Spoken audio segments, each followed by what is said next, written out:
আপা, এই যে আপনার ডিম।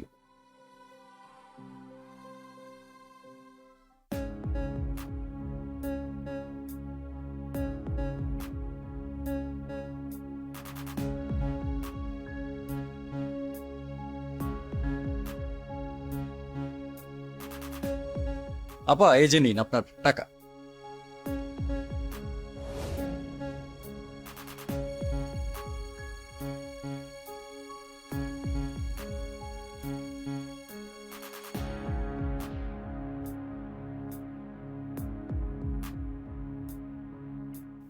ভাইয়া, আপনার মনে হয় কোথাও ভুল হচ্ছে। আমি তো আপনাকে 100 টাকার নোট দিয়েছি, আপনি মনে হয় বেশি টাকা ফেরত দিয়েছেন। কই না তো আপা, আপনি তো আমাকে 500 টাকা দিছেন। 50 টাকা হচ্ছে ডিমের দাম, আর বাকি 450 টাকা তো আমি আপনাকে ফেরত দিছি। ভাইয়া, আপনি কি শিওর যে আমি আপনাকে 500 টাকা দিয়েছি? আপা, আপনি কি যে বলেন না। আপনি 500 টাকা দিছেন বলেই তো আমি আপনাকে 450 টাকা ফেরত দিছি। সেদে সেদে কেউ কি লস করতে চায় আপনি বলেন? ঠিক আছে ভাইয়া, থ্যাংক ইউ। জি আপা, আবার আসবেন।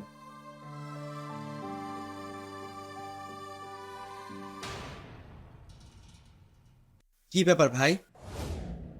উনি তো সত্যি আপনাকে 100 টাকা দিলেন, আমি তো নিজে চোখে দেখলাম।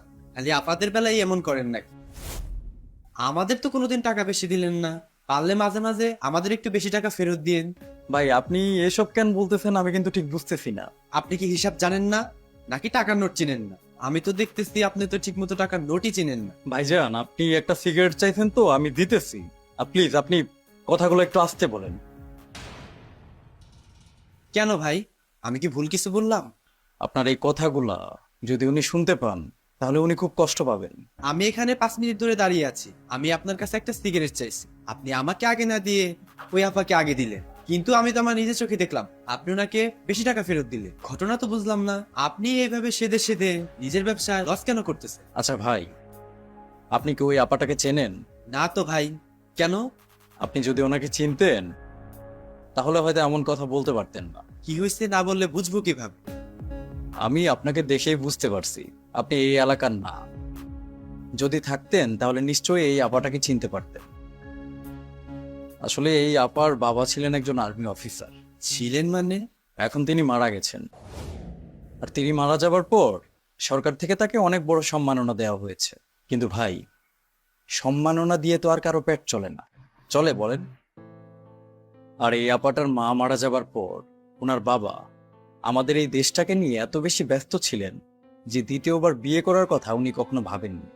আর ওনার একমাত্র মেয়েটা যে অন্ধ, সেই ব্যাপারটাও না ওনাকে এই দেশের জন্য প্রাণ দেয়া থেকে পিছুপা করতে পারেনি। পরে অবশ্য আমরা শুনেছিলাম এই আপাটার বাবা সীমান্তবর্তী অঞ্চলে উগ্রপন্থীদের গুলিতে মারা গেছেন।